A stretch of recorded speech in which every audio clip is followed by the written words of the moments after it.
है शासन सरकार से उम्मीद कर रहे हैं वो बिल्कुल बंद हो गई है। मैं यहाँ की सरकार से मांग करता हूँ कि वो पुनः SC/ST आयोग को यहाँ बहाल करें और महिला आयोग को बहाल करें, क्योंकि अगर हम SC/ST को कामयाब करना चाहते हैं, मजबूत करना चाहते हैं, तो और महिलाओं को भी हम सशक्त करना चाहते हैं, तो उनके आयोगों की जरूरत है। तो सरकार को इस पर सोचना चाहिए और जल्द से जल्द यहाँ के मुख्यमंत्री से मेरी मांग है कि जिस तरह से वो जातिगत जनगणना करा के एक अच्छा जो है संदेश पूरे देश को दे रहे हैं, ऐसे ही वो SC/ST आयोग का गठन भी और महिला आयोग का गठन भी जल्दी करें। धन्यवाद। तो बहुजन समाज जोड़ो पद यात्रा के जरिए जो 8 फरवरी से शुरू होगी और 8 मार्च में जिसका समापन जो पश्चिम चंपारण से शुरू होके और पटना में 6 मार्च को वो समाप्त होगी और एक बड़ी रैली के रूप में हम लोग जो है आगे की रणनीति आगे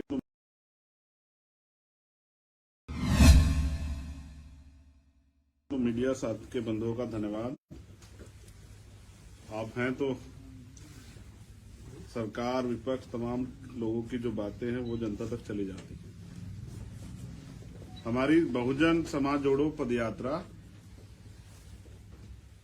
8 फरवरी से पश्चिमी चंपारण से शुरू हुई। आज देश में जो हालात हैं उन हालातों को समझते हुए आज शोषित वर्ग है उनको एकजुट होना चाहिए, जिनकी वोट इस प्रदेश और देश में बहुसंख्यक है। जब गणतंत्र आया, संविधान लागू हुआ, तो जनता के द्वारा जनता का शासन तभी स्थापित होगा। संविधान के जो उद्देश्य थे, गणतंत्र के जो उद्देश्य थे, जब लोग अपनी वोट का बड़े पैमाने पर प्रयोग करेंगे। अभी भी देश में लोग अपनी वोट के प्रति जागरूक नहीं। उसका उदाहरण ये है कि जितने % वोट देके सरकार बनती है उससे ज्यादा % लोग वोट ही नहीं देते। अब हमारा प्रयास ये है कि अंतिम व्यक्ति को भी वोट की वैल्यू समझाई जाए। उसके लिए गांव में, कस्बों में, शहरों में, नगरों में, ब्लॉक में, तहसीलों में जाना पड़ेगा। इसके लिए ये पदयात्रा भाईचारा तैयार करने के लिए जो नफरत की राजनीति आज देश में चल रही है, जिसमें कई तरफ मीडिया भी जो है उनके साधन के रूप में प्रयोग हो जाती है। तो बहुजन समाज जोड़ो पदयात्रा के जरिए जो 8 फरवरी से शुरू होगी और 8 मार्च में जिसका समापन जो पश्चिम चंपारण से शुरू होके और पटना में 6 मार्च को वो समाप्त होगी और एक बड़ी रैली के रूप में हम लोग जो है आगे की रणनीति आगे का जो कार्यक्रम है वो कार्यकर्ताओं को संदेश के रूप में देंगे। दूसरा, यहाँ की सरकार काफी बड़े पैमाने पे अच्छा काम कर रही है, लेकिन SC/ST आयोग जो है और महिला आयोग पिछले काफी लंबे समय से लंबित है। इसके कारण जो बहुत सारे केसेज और बहुत सारी परेशानियां उनके सामने हैं, आयोग के जरिए उनका निस्तारण हो जाता था। एक सर्वे और रिपोर्ट भी आज तैयार हो जाती थी, कितने लोगों के साथ जो है समस्या क्रिएट हो रही है, कितने लोग जो है शासन सरकार से उम्मीद कर रहे हैं वो बिल्कुल बंद हो गई है। मैं यहाँ की सरकार से मांग करता हूँ कि वो पुनः SC/ST आयोग को यहाँ बहाल करें और महिला आयोग को बहाल करें, क्योंकि अगर हम SC/ST को कामयाब करना चाहते हैं, मजबूत करना चाहते हैं, तो और महिलाओं को भी हम सशक्त करना चाहते हैं, तो उनके आयोगों की जरूरत है। तो सरकार को इस पर सोचना चाहिए और जल्द से जल्द यहाँ के मुख्यमंत्री से मेरी मांग है कि जिस तरह से वो जातिगत जनगणना करा के एक अच्छा जो है संदेश पूरे देश को दे रहे हैं, ऐसे ही वो SC/ST आयोग का गठन भी और महिला आयोग का गठन भी जल्दी करें। धन्यवाद। अच्छा, पहला सवाल ये है कि राहुल गांधी तो मीडिया साथ के बंधुओं का धन्यवाद। आप हैं तो सरकार विपक्ष तमाम लोगों की जो बातें हैं वो जनता तक चली जाती है। हमारी बहुजन समाज जोड़ो पदयात्रा 8 फरवरी से पश्चिमी चंपारण से शुरू हुई।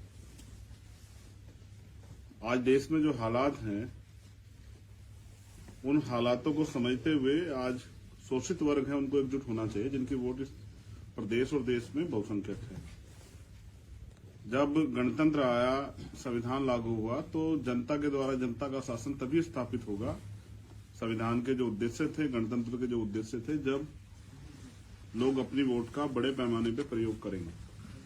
अभी भी देश में लोग अपनी वोट के प्रति जागरूक नहीं।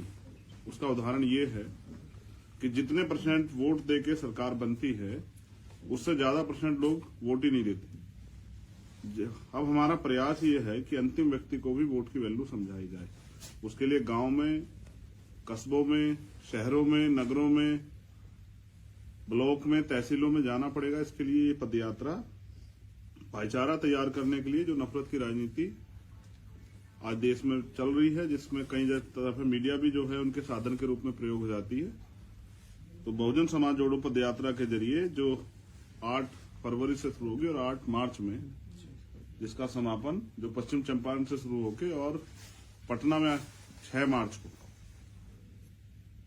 वो समाप्त होगी, और एक बड़ी रैली के रूप में हम लोग जो है आगे की रणनीति, आगे का जो कार्यक्रम है वो कार्यकर्ताओं को संदेश के रूप में देंगे। दूसरा, यहाँ की सरकार काफी बड़े पैमाने पे अच्छा काम कर रही है, लेकिन SC/ST आयोग जो है और महिला आयोग पिछले काफी लंबे समय से लंबित है। इसके कारण जो बहुत सारे केसेज और बहुत सारी परेशानियां उनके सामने हैं, आयोग के जरिए उनका निस्तारण हो जाता था।